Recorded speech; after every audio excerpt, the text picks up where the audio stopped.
Assalamualaikum warahmatullahi wabarakatuh. Halo semuanya, perkenalkan kita perwakilan dari SMP Negeri 26 Kota Bandung. Nama saya Sruni Nuraini Rahratul Aisy dan Beatrice Karissa Leora. sekarang kita bakal membahas tentang pendidikan.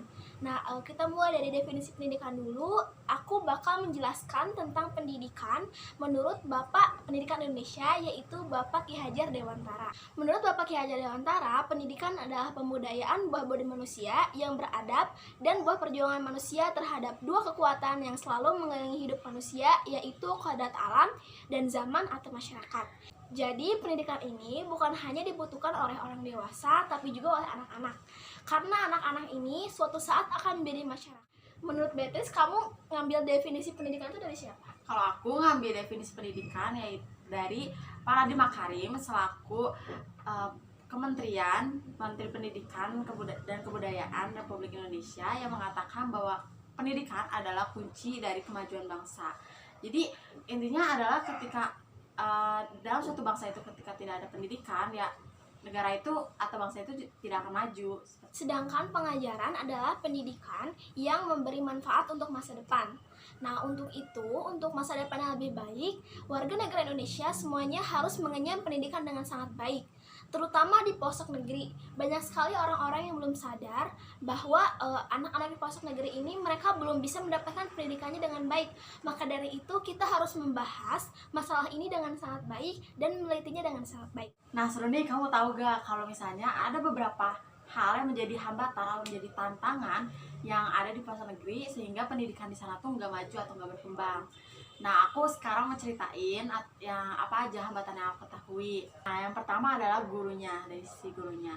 Selain karena guru yang sedikit untuk bekerja dan mau memberikan jasanya untuk anak-anak di sana, menurut aku kualitas gurunya juga masih sangat kurang ya, kurang memadai karena jenjang pendidikannya mungkin belum tinggi juga.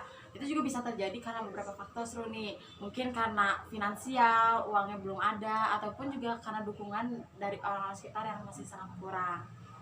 Dan yang kedua pastinya adalah fasilitas ya, fasilitas yang masih sangat kurang memadai.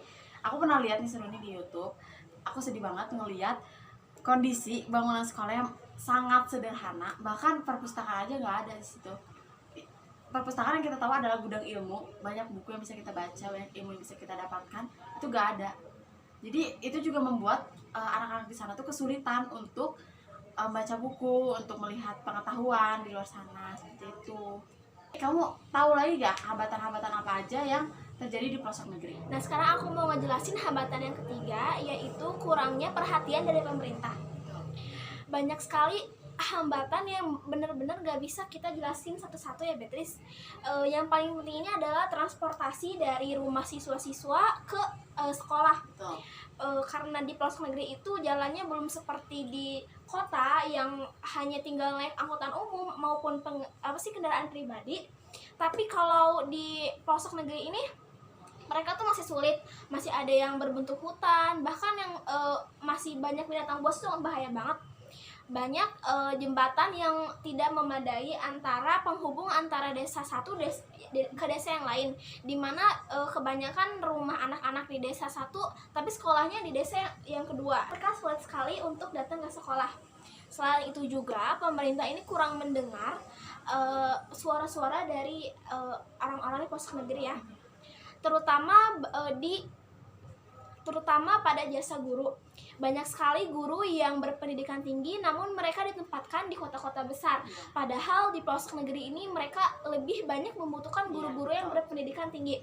Dan selain itu juga guru-guru yang ditempatkan di kota ini kan sudah banyak yang berpendidikan tinggi atau mungkin yang lebih mengetahui tentang ilmu pendidikan, tapi mereka tidak ingin ditempatkan di pelosok negeri. Itu sangat tidak efektif untuk pendidikan di pelosok negeri. Dan seperti yang sudah Beatrice bilang, fasilitas di sana tuh sangat tidak memadai, seperti bangunan. Dan curah hujan yang tinggi membuat bangunan di sana itu mudah rubuh. Bahkan atap-atapnya pun sangat rentan untuk rubuh ya. Dan selain itu juga kursi, meja di sana sangat tidak memadai. Saya pernah mendengar di berita bahwa anak-anak di pelosok negeri ini mereka untuk belajar dari jenjang kelas 1 hingga kelas 6 tuh disatukan, tidak seperti di kota yang dipisahkan setiap kelas. Dan yang lebih parahnya lagi, mereka tidak memiliki buku pelajaran sama sekali, atau mungkin mereka memiliki buku pelajaran yang disumbangkan dari orang-orang, tapi itu digunakan untuk semua jenjang. Jadi dari kelas 1 sampai kelas 6 tuh mereka hanya mendapatkan dan bisa membaca buku satu saja. Saya ikut berempati dengan keadaan kualitas pendidikan di sana. Sekarang kita masuk ke problem solving.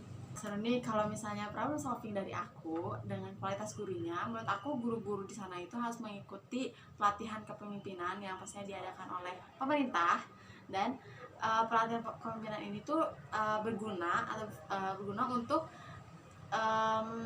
melatih dasar memimpin agar guru-gurunya juga bisa mengarahkan siswa-siswinya untuk menjadi generasi yang lebih baik lagi, seperti itu. Kalau problem solving dari aku, kita harus bersatu untuk berdonasi. Di sini berdonasi bukan hanya tentang finansial, tapi tentang jiwa raga yang sepenuh hati bisa membantu anak-anak di pelosok negeri. Karena kita memiliki dasar negara Pancasila, kita tidak memandang agama, suku, ras ataupun warna kulit, tapi kita tetap satu, kita tetap Bhinneka Tunggal Ika. Maka dari itu kita sama-sama bersatu untuk memecahkan masalah tersebut. Jangan sampai tujuan pendidikan ini terhambat hanya karena masalah dari bangsa itu sendiri. Kita sama-sama harus mengingat 3 frasa pendidikan menurut Ki Hajar Dewantara. Pertama, Hamemayu Hayuning Sariro, di mana pendidikan ini sangat penting bagi lingkungan anak-anak tersebut, seperti lingkungan keluarga maupun lingkungan masyarakat. Yang kedua, Hamemayu Hayuning Bongso, di mana pendidikan ini sangat bermanfaat bagi bangsa dan negara anak-anak tersebut. Yang ketiga adalah Hamemayu Hayuning Bawono, di mana pendidikan ini sangat bermanfaat bagi global, internasional, dan orang-orang seluruh dunia. Sekarang kita sudah ada di akhir podcast. Aku mau nanya sama Beatrice, kamu ada pesan dan kesan gak buat pemerintah maupun masyarakat di Indonesia? Ada, aku mau memberikan pesan pada pada pemerintah. Aku berharap pemerintah bisa mendengarkan suara dari anak-anak atau pelajar-pelajar di pelosok negeri yang ingin maju, tapi karena hambatan-hambatan tadi, aku berharap juga pemerintah bisa memberikan solusi yang terbaik dan bijaksana.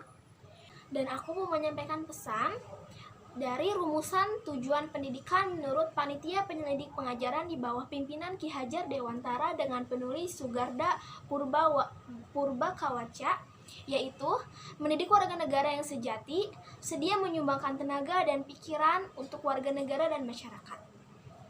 Cukup sekian podcast dari kami. Semoga suara kami mulai dari hambatan hingga problem solving bisa membantu masalah-masalah pendidikan yang ada di pelosok negeri. Wassalamualaikum warahmatullahi wabarakatuh.